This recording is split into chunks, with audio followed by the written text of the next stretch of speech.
एक ऐसा भूतिया खेल जिसमें कई लोगों ने मौत को गले लगा लिया।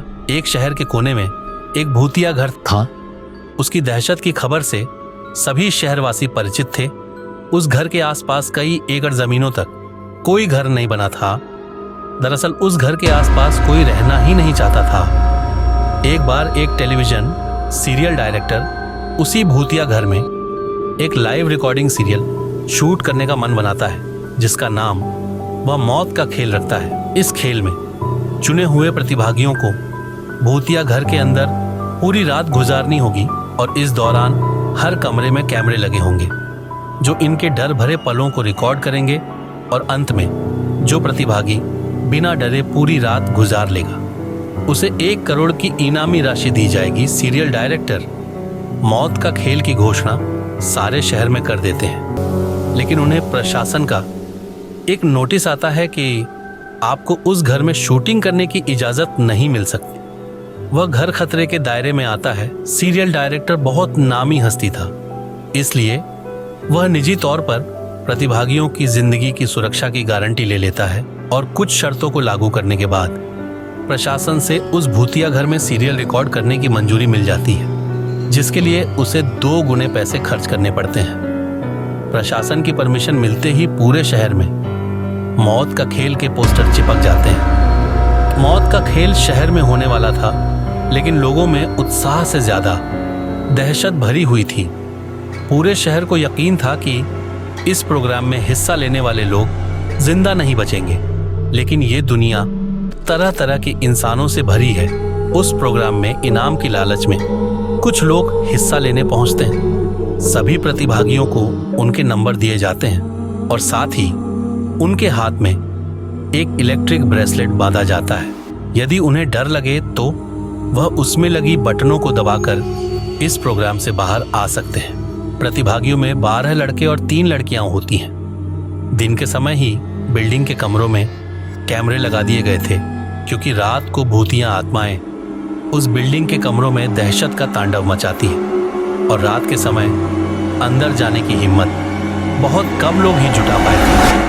एक एक करके सभी प्रतिभागी अंदर चले जाते हैं। सभी अपने नंबर के हिसाब से अपने कमरे को चुनते हैं और अंदर जाते ही सभी को अंदर से ताला लगाकर चाबी बाहर फेंकनी होती है। दरवाजे का ताला इलेक्ट्रॉनिक बनाया गया था। उनके हाथ में लगे ब्रेसलेट के बटन दबाते ही वह ताला खुल सकता था, लेकिन यह बात उन्हें बताई नहीं गई थी। अगर किसी प्रतिभागी ने वह ताला खोला तो प्रतिभागी प्रतियोगिता से बाहर हो जाएगा, जो कि कैमरे की रिकॉर्डिंग में दिखाई देगा। सभी के कमरे में निर्देश देने के लिए स्पीकर लगाए गए थे। उसी से सभी को संकेत दिया जाता है कि सभी जल्द से जल्द अपने कमरे का ताला बंद करके चाबी दरवाजे के नीचे से बाहर फेंके और इसके बाद कमरे की लाइट बंद की जाएगी। निर्देशों के अनुसार सभी अपने कमरे को अंदर से बंद कर देते हैं और चाबियां दरवाजे के नीचे से फेंक देते हैं। कैमरे नाइट मोड रिकॉर्डिंग के अनुरूप लगाए गए थे, इसलिए भले ही प्रतिभागियों के कमरे में अंधेरा हो, लेकिन दर्शकों को टेलीविजन स्क्रीन में सब कुछ नजर आ रहा होता है। धीरे धीरे डर की दस्तक हो जाती है। प्रतिभागियों में से एक लड़की अचानक अपने कमरे में चीखने लगती है। उसे ऐसा लगता है कि कोई उसका गला दबा रहा है और वह छटपटाने लगती है। कुछ ही देर में वह डर से बेहोश हो जाती है। उसके बेहोश होते ही लाइव सीरियल देख रहे दर्शक घबरा जाते हैं। अचानक एक एक करके सभी प्रतिभागियों पर भूतिया हमले होने लगते हैं, लेकिन ताज्जुब की बात तो यह थी कि सभी प्रतिभागी अपने आप को स्वयं ही नुकसान पहुंचा रहे थे। तो कैमरे की रिकॉर्डिंग में साफ साफ नजर आ रहा था, कोई अपने चेहरे पर खरोच रहा था तो कोई अपना गला दबा रहा था और तो और कई तो अपना सर भी दीवार से मारकर घायल कर रहे थे। वो दर्शकों का डर बढ़ते देख बिल्डिंग के नजदीक सरकारी अधिकारी पहुंच जाते हैं, क्योंकि प्रोग्राम को प्रशासन की शर्तों के अनुरूप रिकॉर्ड करने की परमिशन दी गई थी, जिनमें से एक शर्त यह भी है कि यदि किसी प्रतिभागी को शूटिंग के दौरान मेडिकल की जरूरत पड़ेगी तो तुरंत डॉक्टर उपलब्ध करवाया जाएगा।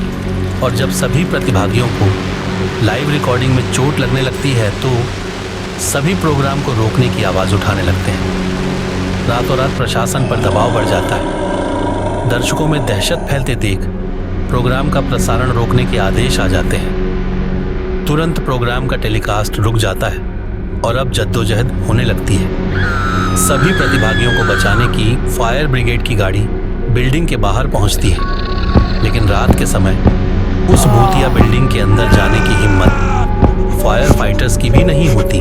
सभी बाहर से खड़े होकर प्रतिभागियों की मौत का तमाशा देख रहे थे, क्योंकि सभी उस बिल्डिंग के खूनी इतिहास से अच्छी तरह वाकिफ थे। कमरे में लगे हुए स्पीकर की मदद से सीरियल का डायरेक्टर प्रतिभागियों को ब्रेसलेट का बटन दबाकर बाहर आने का निर्देश देता है, लेकिन किसी प्रतिभागी को स्पीकर से कोई आवाज़ सुनाई नहीं देती और न ही प्रतिभागी इतने कंट्रोल में थे कि वह ब्रेसलेट की बटन दबा सकें। देखते ही देखते सभी प्रतिभागी लाइव रिकॉर्डिंग में ही आत्महत्या कर लेते हैं, लेकिन सब जानते थे कि यह भूतों के द्वारा किया गया नरसंहार है।